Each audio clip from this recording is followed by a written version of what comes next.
Good afternoon, Central Coast. Good afternoon to each and every one of you. I am Melanie Blankenship, the host of our fun little show that we got going on weekly here at 4 o'clock in beautiful downtown Paso Robles.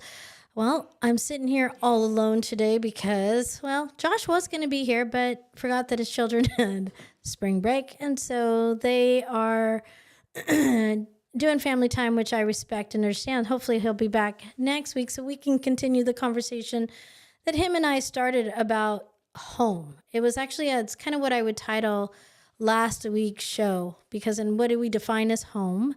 And it's kind of a fun way to start the conversation off today because, coming out of a holiday weekend and getting a little time off yesterday and spending time at home with family and close friends just makes me reflect again on how fortunate all of us are to be in this community. The weather was perfect. I mean, just go anywhere in this county and see the green and the beauty that this community has. And I mean, you can't, no matter what kind of day you're having, if you could just open your senses and look at the beauty that is around us here locally, you can't have a bad day. No matter how stressful or crazy the amount of nonsense that we're all being exposed to on an everyday basis, the beauty that we are surrounded by still oversees the negative. So, the flowers are blooming. Get out there, do, Harmony Highlands walk, or the Pismo Preserve, or, any of these other, little trails that we have in this community. Just to be able to, if you don't have it in your own yard, but there's plenty of other little small areas in this community that you can go out and enjoy nature. I'm here to be the advocate for small farmers, small business farms, and also for the advocacy of people being able to choose to eat healthy food, no matter who you are or what you are. But I truly believe that everybody deserves to eat truly clean and organic food. Do most people understand what real organic food is? Yes, everybody thinks that word is all about the label or, what you can buy in the grocery store. But realistically, the things that we can grow ourselves here and do it, in a regenerative, organic manner, it can be a well over the standards, quality of standards that you would buy in any grocery store. A lot of our farmers that are in this community are producing beautiful food. Yeah, they might not carry a certification, but they are producing high quality, well-nourished, dense nutrient foods that most of the world could only dream of. And here we have it right here. And also where I'm going with this is the fact that here I am in Paso Robles now doing this podcast and trying to invite people to be a part of the conversation when it comes to nature's neighbor. But I'm also going to be that person that I'm also a small business owner. I have a retail store in downtown Templeton. I'm also invested in Crescent Valley Meats, which is a USDA processing plant. I just left there a couple minutes ago as I raced to here to come and do the show. And I want to have the discussion and reach out. We are live on YouTube, Instagram, Facebook right now. You can reach out in the comments, share your concerns, share your topics, have a question for me, ask me. But I want to talk about protest. And today is going to be a discussion about protest. This word has become so much more used in everyday conversations, where we're protesting, we are going to have a protest against our newly formed water district that the county board of supervisors has conformed and are writing the draft on how they're going to implement it and not implement it or do this or do that. It was already voted in, but we have the way that propositions have been passed or the way that things have been laid out. What we have now is the ability as the landowners over the Paso Water Basin have the right to protest. So as soon as they get this draft written, they put it out to, conform or to implement it. At that time, there's going to be a notification and that we would have the rights as landowners, not renters, sadly, but as landowners of people that live over the Paso Basin, would have the ability to protest.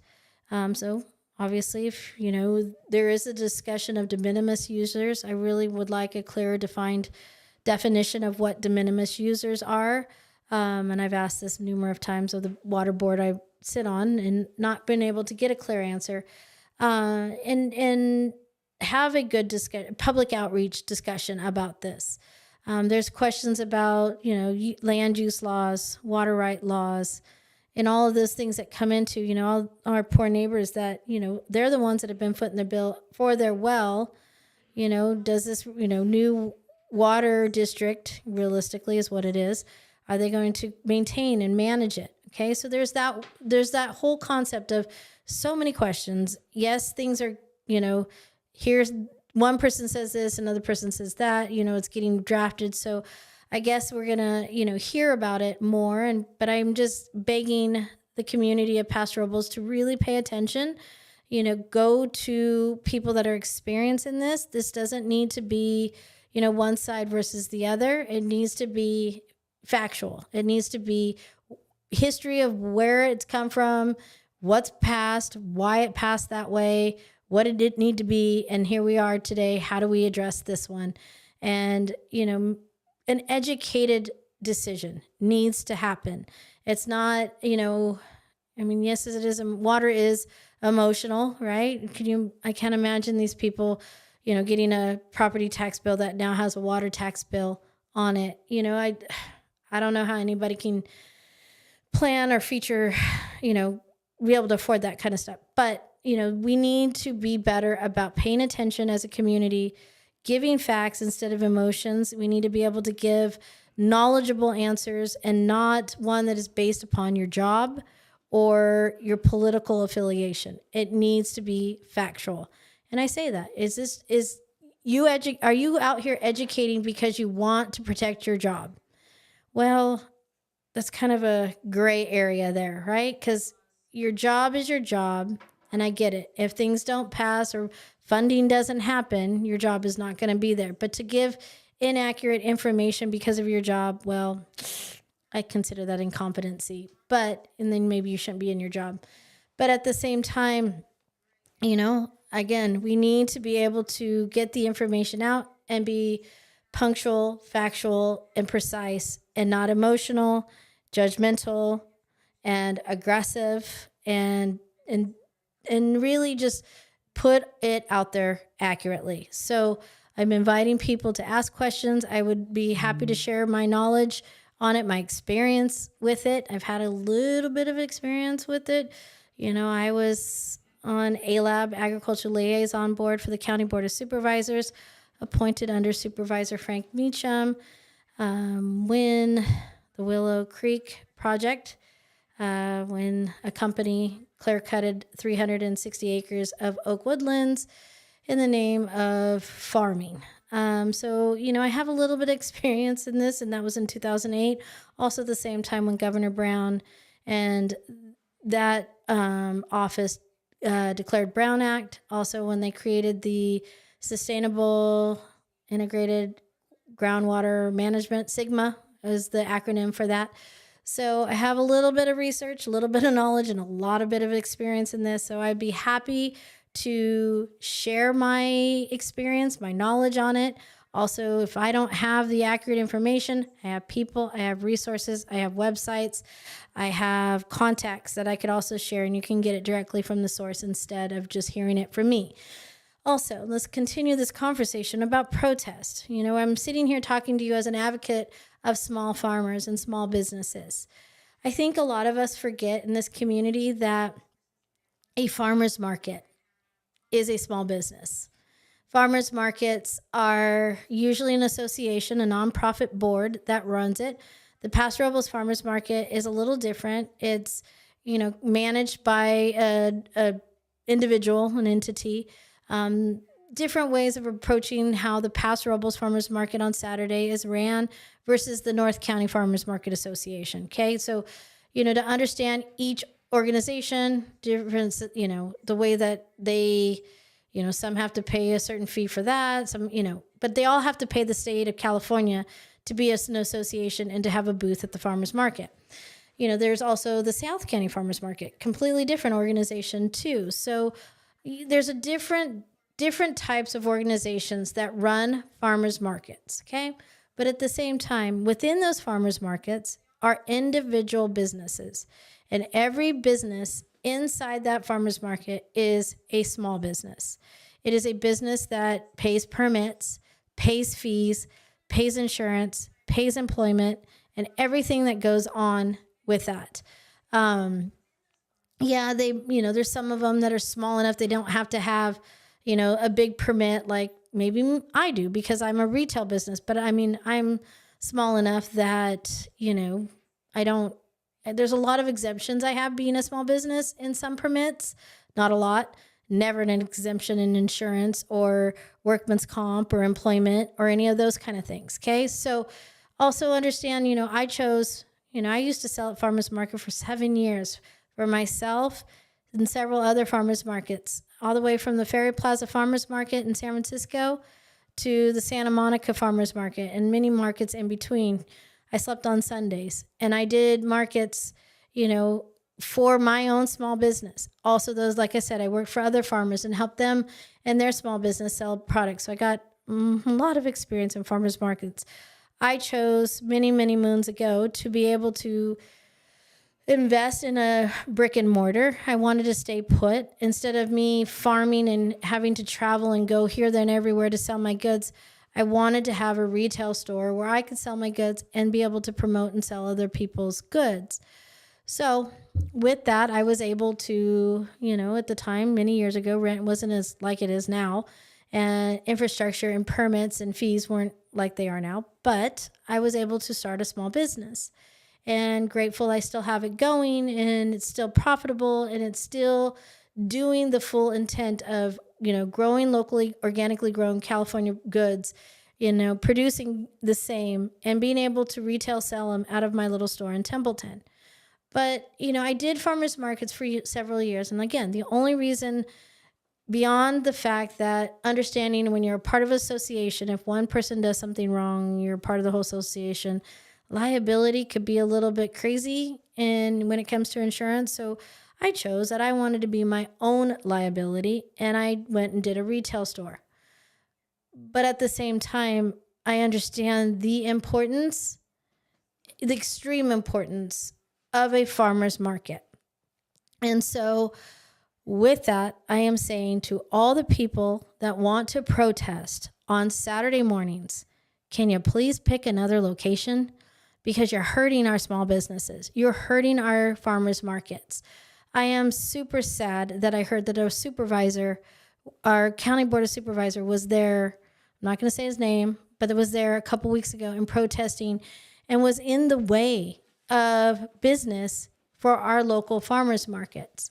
I reached out to a couple of farmers and they're saying that sales are hurting and the protests are not making it better. There's a lot of their regulars that won't cross that and, won't go in there. And 90% of the people that I asked that wouldn't cross or that knew that there was a protest there, nobody even knew what they were protesting. So move it and maybe be a little bit more clear of exactly what it is that you're protesting. I know there are so many people that are upset and that are not agreeing to an administration or I just said I started it off first with the no water tax protests, right? There's a lot of things that people are feeling like they need to protest. But let's talk about this. Okay, so are you really out there protesting the administration by blocking a small business for not being able to generate enough income to be able to stay in business in San Luis Obispo County? And why I'm saying that is because what point does it make by hurting our local farmers, by protesting in downtown Paso Robles on a Saturday in front of that farmer's market? It's not like Paso has really good parking, guys. We always know that there's a ton of issues in downtown Paso with parking, but also the accessibility to those guys when you're protesting in the middle of their farmer's market.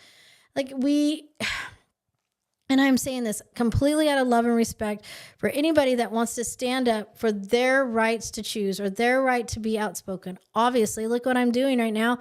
I have a podcast that I'm wanting to educate, but at the same time, it is my way of putting out there my experiences and my feelings on how do we get this community to be engaged in things that make us move forward, make us help fix things, work as a community, be better as a society instead of, this disarray and, what is this? And, I can't afford this. And I'm moving out of state because I can't afford California because California has too many rules and regulations. It's like, where do we fix it? Where do we make the difference in making this place better?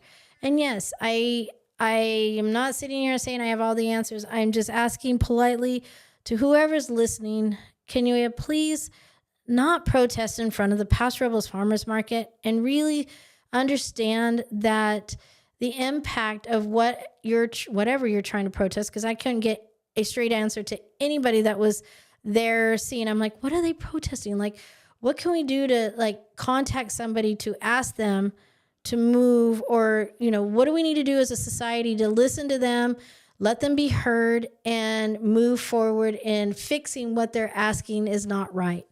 The immigration, if they're protesting immigration, there's many ways that we can all be getting better together and fixing this. We all know that there's a problem, but at the same time, how do we protect the human that we are all talking about with immigration? That is the biggest issue.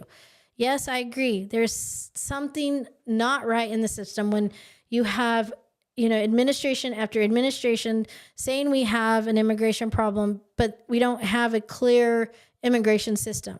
And we have people that are coming to this country. What happened to the H-2 program? What happened to the green card? And yes, there's so many things that need to be done, but maybe let's get out there and find answers. Is protesting in front of a farmer's market going to make this happen? One other thing that they thought that we were protesting was Tesla, which I don't understand that one. Yes, okay, Elon is doing what Elon's doing. Okay, if you don't like it, don't buy it. If you don't like it, don't be a part of it, but at the same time, being in front of a farmer's market and hurting those small businesses, is that the answer? Because Elon Musk and Tesla is not a small business by any means. And so what are we doing? All right. So this is my rant a little bit today, but it's also because if I hear the word protest and I ask people, what are you actually protesting? And they don't even understand what a protest really is about. You protest things because you stand up for what you feel is wrong, right? But you got to get together and figure out a solution. You got to figure out a way to find a solution to fix what is wrong. And when you're going to protest, you have to be prepared to understand, to be able to answer questions about what you're doing out there, right? Like, you don't just say, oh, this is wrong. Why is it wrong? Not because somebody told you. You got to know what's wrong and why you are protesting that, and just, it's almost the same thing for me of, I have people that are like, oh, just because it's organic, it's expensive. Or, oh, I don't think that organic is more nourishing than others. Who told you that? And how do you know that? We have become such a marketed society and a marketed brain that can we not think for ourselves? Like, can we not put our senses in going, okay, if it doesn't smell right, doesn't look right, doesn't feel right, and it definitely doesn't taste right, it's obviously wrong, but yet we still are going to not question it and just keep allowing it. So I'm saying, I get and respect somebody that wants to protest. Yes, on that whole protest world, I was that person that was in Sacramento before 1990 protesting for the rights to be distinguished as an organic farmer versus a conventional farmer. Okay, well, all these years later, I'm going to tell you, I wish I saved my time and money, because protesting it to the government, asking them for protection and be able to write policies or laws or regulation that would say, hey, she farms this way, he farms that way. we first have to have employment in people that actually knew how to farm before they wrote policy. But then we needed people that knew how to actually grow organically versus conventionally to be able to write policy. And guess what? We didn't have that. But we had a lot of Wall Street marketing, and we had a lot of investments that went, made a lot of money in the organic world. And then we had corporations like Walmart and Trader Joe's and Costco and, all these big companies that felt that because organic was allowed to be charged more at a retail cost at a farmer's market, that they should be allowed to have that. So them and the grocery store association got together and write policy called the USDA Organic, which passed in 2002 with right before the Food Safety Modernization Act passed in 2004, fully implemented in 2007.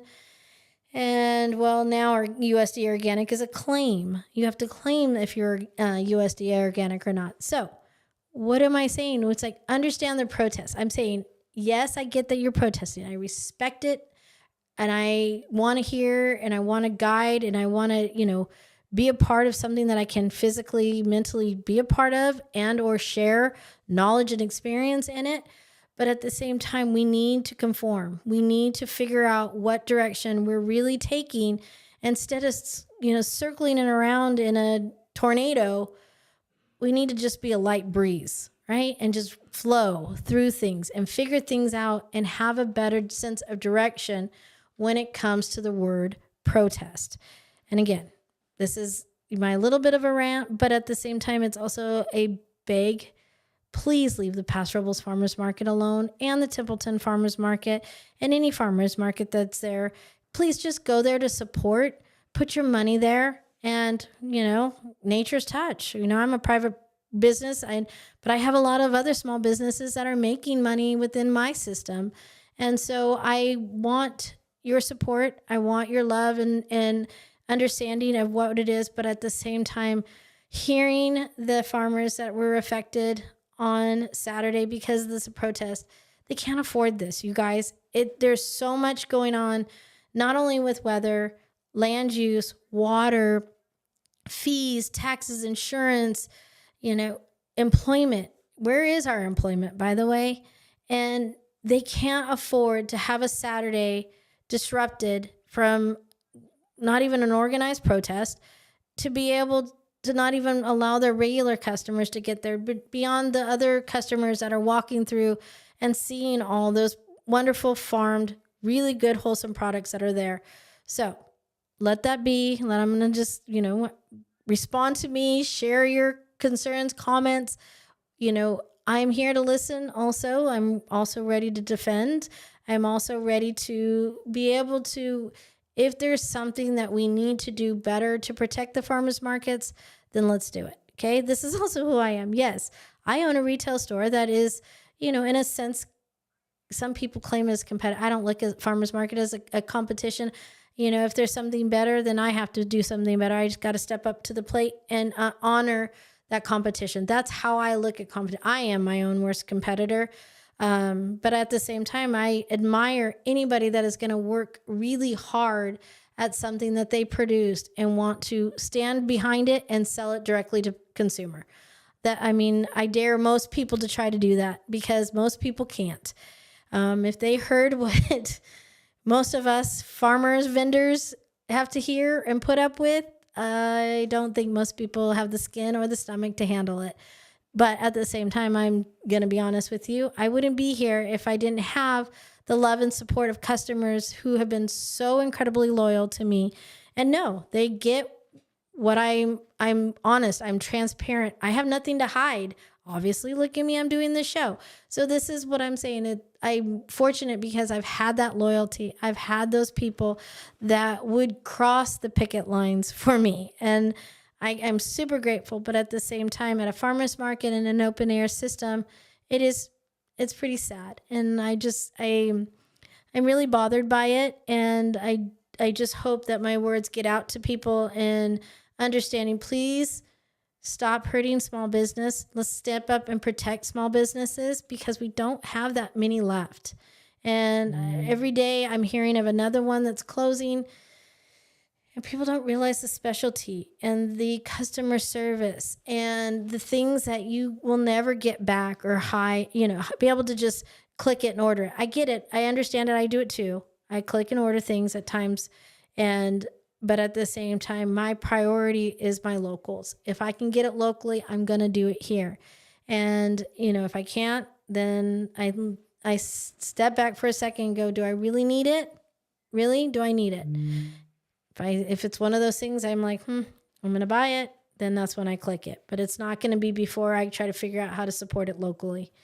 And so there's my protest. There's a couple other ones, but I kind of want to get into the weather of things because have you noticed it's going to be warmer, and it has been warmer these last couple of days. So we're starting to feel like actual spring. And what does that mean? Well, it's tomato planting time and pepper planting time. Although I was 36 last night in the canyon, which is still a little cold. Didn't freeze. But you got to understand, nightshades are all about the nighttime temperatures, right? Nightshades are your tomatoes, your peppers, your eggplant, your potatoes. Too much of that cold is going to be, detrimental to when you're going to see fruit and the timing of when you're going to see fruit. Let me rephrase that. But at the same time, it's also, it's over a period of time of too much cold, it could actually sterilize your plants where you're not going to see any kind of flowering and fruiting. So understand, it's nice to get a jump on your summer crops like tomatoes, but it's not necessarily going to give you crop earlier. You have to farm your food. And planting tomatoes too early is sometimes, I'll be honest with you guys, in all the years, 35 years that I've been growing and selling plants, there's not one person that has come back and said, I planted early and I got a harvest early. I get more people that come back and say, gosh, I planted early, but my neighbor who you sold plants to planted in May and they got fruit, the same plants, same varieties. They got plants in May and I got plants in the end of June. They planted their plants in May. They got fruit before them. Sorry, I'm thinking about too many things. They got fruit before I did, and I planted earlier. Why is that? Well, that's because your plants were exposed to too much cold. So you have to understand. So if you're going to plant earlier, you have to make sure you go out at night and cover your plants, protect your plants, insulate that heat into the soil as much as you can. But also too, make sure that you pull the cover off before the sun comes out, because if you insulate too much heat, mold and mildew could grow or other things can happen. So it's all about managing it. It's all about taking, the time to, if you're going to plant earlier, you have to make sure that it doesn't get exposed to too much cold. People, laugh at us because every night after we close, we roll in our carts of plants every night. Why? Because I can't run the risk, one, of theft, but two, of it being exposed to too much cold. Knowing that, we're still getting into the low 40s, upper 30s, that's still too cold. Most of your cherry tomatoes need about a 55-degree nighttime temperature, cherry tomatoes, okay? Medium-sized tomatoes, those are going to need about 57 to 60-degree nighttime temperatures. And then your large tomatoes, things like pineapples, hillbillies, Cherokee purples, those heirloom, really good tasting ones. Those are like 65, 70-degree nighttime temperatures before they're going to pollinate, reproduce, and then ripen. They don't ripen until the nighttime temperatures are consistent in those ranges of temperatures. So know that just because you jump on it and plant it early doesn't necessarily mean that you're going to get an early fruiting. There's other things like, everything is about timing, right? And it's all about temperature. Did everybody learn about reproduction in middle school? It's all about temperature. It's all about knowing when the pollen is available to be received. Okay, I'm giving a little bit of reproduction knowledge here on the radio or on the show here. So, but understanding that all is about how old it is and also what the temperature is. So when the female is not at the right temperature, she cannot accept the pollen. If the male is not at the right temperature, he cannot release his pollen. Okay, so do you get the reproduction here? Also, if you are using and growing plants that are open pollinated, right? So open pollinated means they need beneficial insects to be able to pollinate themselves or to reproduce. So understanding that bees, your honeybees, bumblebees, any bees that are native coming out of the soil, they don't come out of the soil until the temperature starts rising above 55 degrees. Honeybees don't come out of their hives until the daytime temperature rises up until about 55 degrees. So look at what I'm saying. It's like everything is about temperature, right? The queen inside the hive, the queen bee, is laying based upon the daylight, right? And so usually about summer, the first day of summer solstice is kind of that peak. So from that point, she's going to start to rescend or to decline in her egg production. Where at winter solstice, the new day or the new moon, new life of the winter solstice, so dead of winter, that's when the queen is going to start laying more brood or more eggs to create more brood. So, right now is peak time of being able to, really see your hives grow and expand in population. Remember, the more population of bees that we have, the more honey is produced. Also, the more active in pollination we have. And so, but again, they don't come out of the hive unless it's 55 degrees. So for all of us beekeepers, it's been a little bit of a struggle because we've been so cold for so long. We've been having to feed our bees. Bees, we got to remember honey is their food source, right? And so it's all about storing, and honeybees store their honey above themselves. So that you see all our Langstrom hives are all stacked up.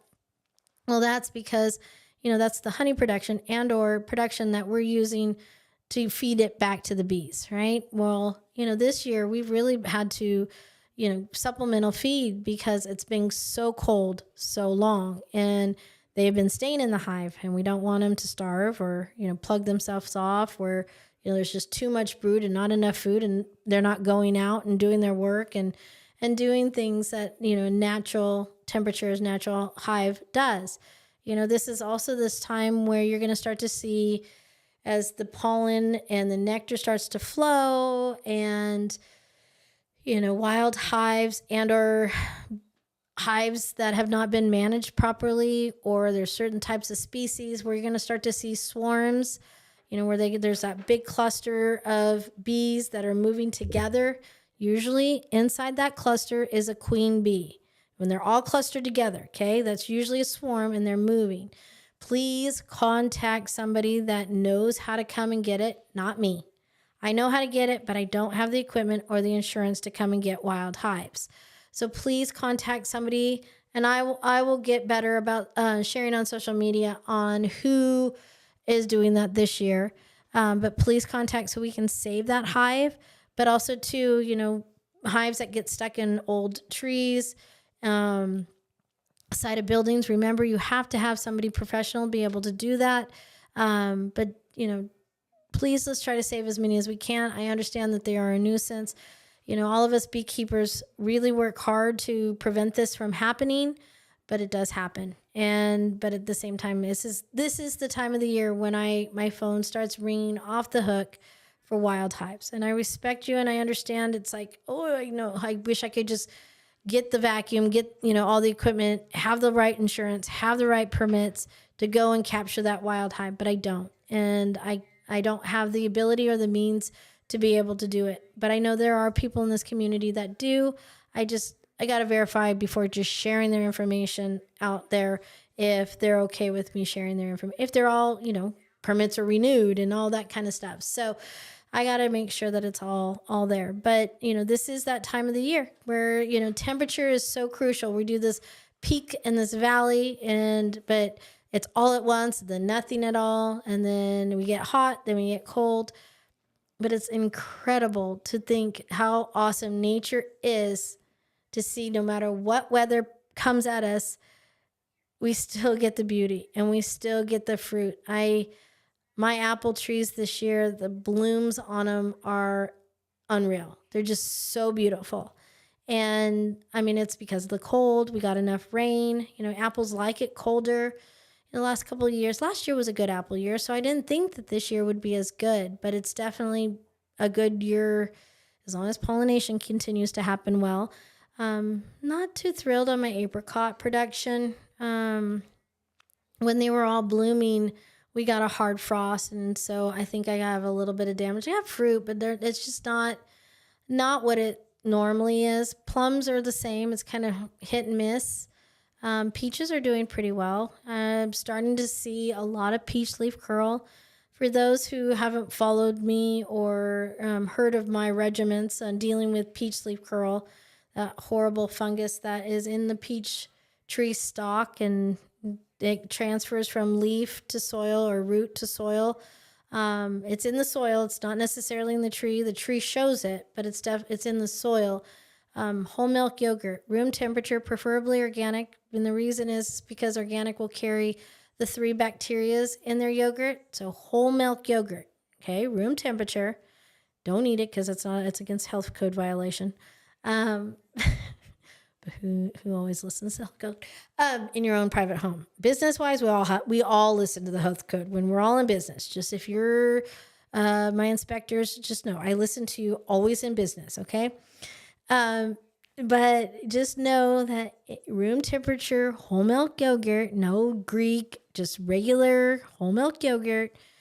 And you can water it down, same thing, room temperature water, to be able to spray it topically on the leaves. If you have peach leaf curl pretty severely, you need to focus on the soil. And that's removing all leaves, weeds around the canopy of the peaches.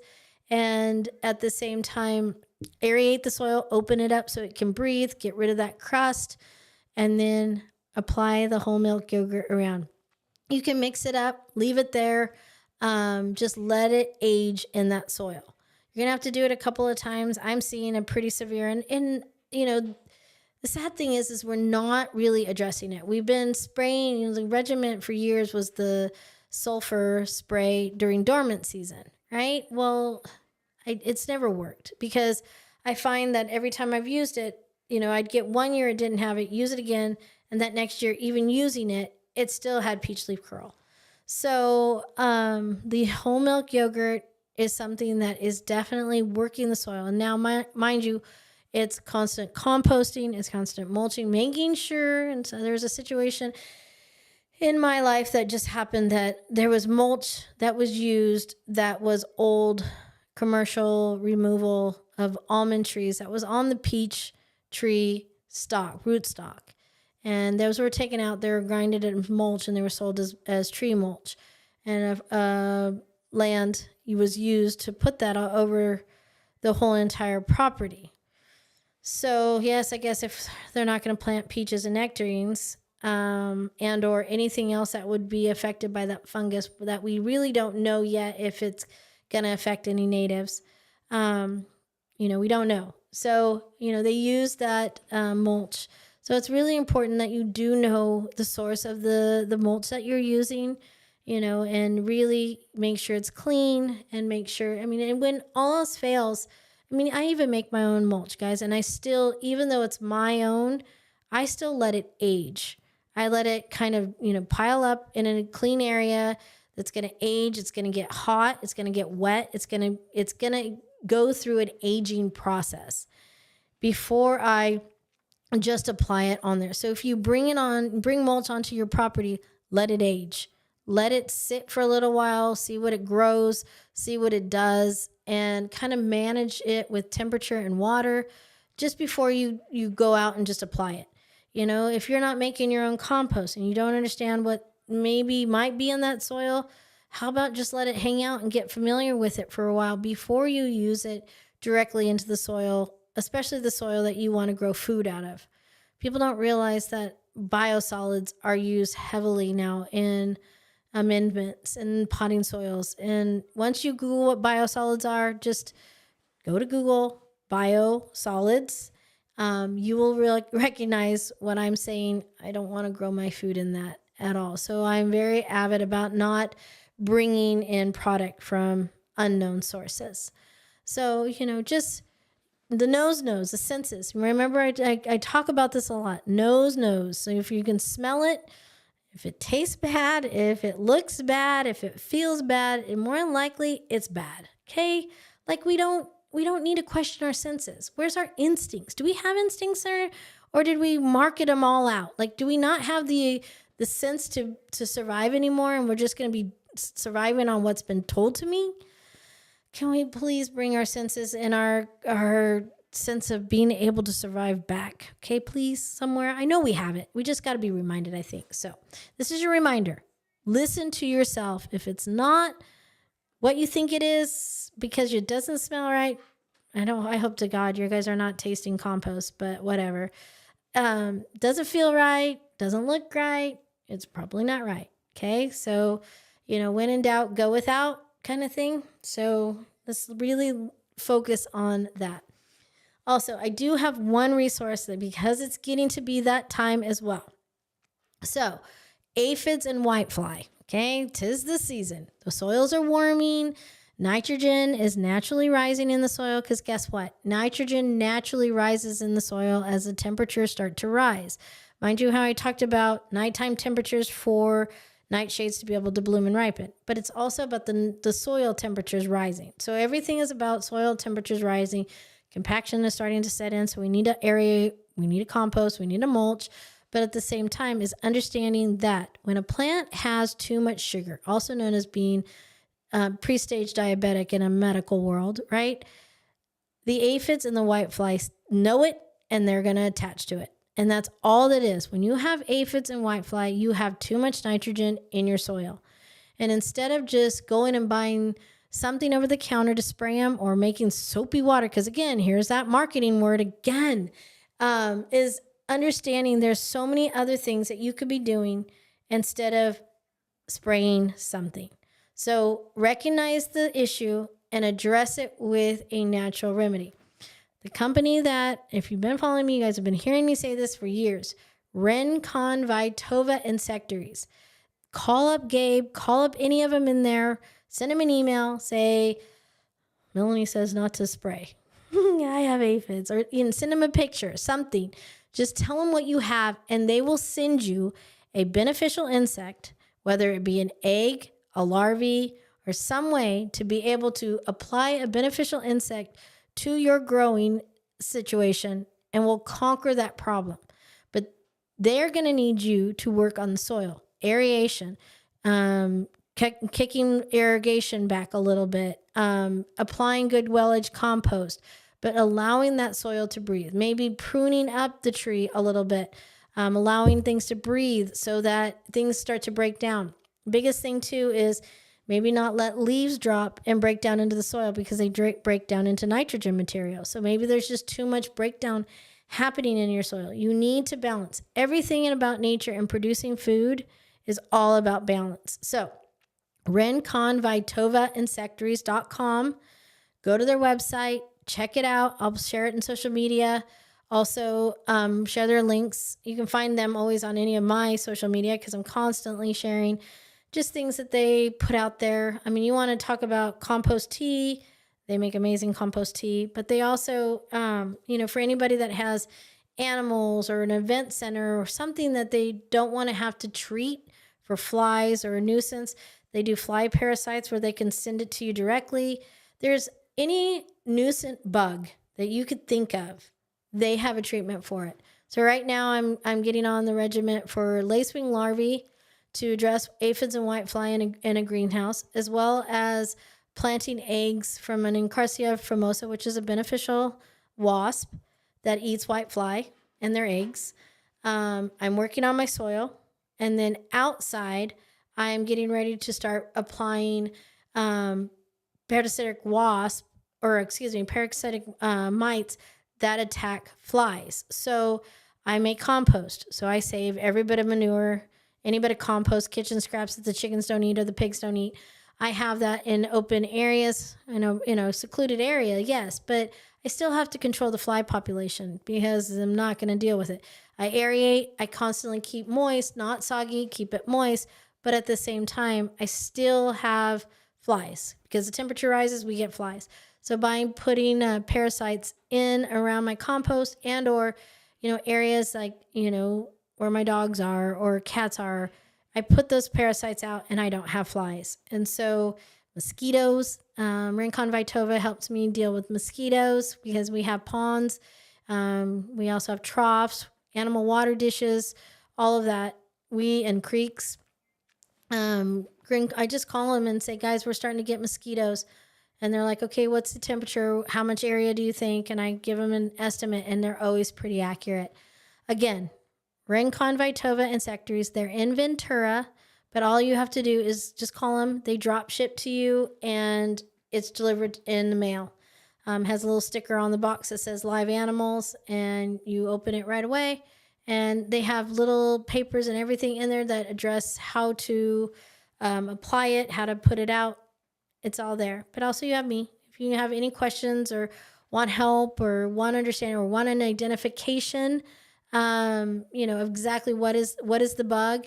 Because I do have a lot of people also right now that don't recognize what a ladybug larvae is. They look like little Gila monsters. We also have that going. They're hatching right now. So a lot of people think they're a bad bug. So, when in doubt, call Melanie. I'll help identify it. So you can send me a text message. You can post it on social media. I'll help you. Just post it right here on Nature's Neighbor. We can have a group conversation, but I'll answer it for you. And again, if I don't know it, I have resources to share, and I'll get you right directly to the specialist that we can get a clear identification. We've had some fun things. There's things that, the tomato worm. I had a customer that had raised beds, and I just always let my chickens, as soon as I pull the tomatoes out and where I'm trying to save seed for certain ones, I'll plant them in a smaller area, maintain them a little differently. But I had an area that I had some tomato worms in there, and I let the chickens in there and then rotate my crops, don't plant tomatoes in there year after year.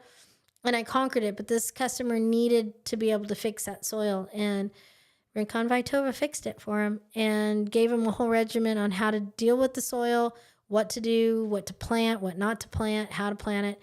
And she came back a couple months later and could not believe that the resource that we had that helped her figure it all naturally, but it's like, it's gone. It's not going to come back because she knows what to look for. She knows now not what to do, not what to plant in there or recognize things differently so it doesn't happen again. When we're spraying something we buy over the counter, we don't know if it's working or if it's not. Yes, in a couple of days, you're going to see something dead, but you don't realize all the other things that it killed as well. So it threw off the balance. So where's the balance? How are we going to conquer it? Yes, we can put a mask over it and hide it and pretend like it's not there, but it's still there when you take the mask off. So how do we actually get rid of the problem? And that's what Rincon Vitova is there. That's what I'm here to do, is to really prevent the problems from happening and really address it, right? Just like how I was talking about protest. If we really want to fix things, let's get together, no matter who you are, what you are, how you politically vote, and let's sit down and have a conversation, talk about the histories of things. We have to know the history in order to make a moving forward approach to things. It's not about, that happened in the past, let that be in the past. No. You got to understand there's things that have happened and why they've happened then to be able to bring us here today. So we need to understand that. And then we also have to make a wiser decision. We don't have to reinvent the wheels. The wheels have been spinning already. So instead of replacing it, put some more tread on it and let's go. That's my saying, because I know we can't retread wheels, but at the same time, there's got to be some way to keep this going instead of always trying to reinvent, or this money goes here or this money goes there. Oh, but this person's out of money. So why are you going to try to divert money when that person doesn't even have any? But, those are those discussions that we as a society, we as a community need to have. And protesting in a farmer's market, don't think those conversations are being had. So with that, I am kind of, putting that out there. Reach out to me at Nature's Touch Nursery and Harvest. Thank you, Miguel, for putting my number up. So anybody that wants to text me, send me pictures of identification, you want to be a guest on this show, please reach out because we are excited to be more a part. Josh should be back. Josh Carmichael, he was on last week's show. He should be back next week.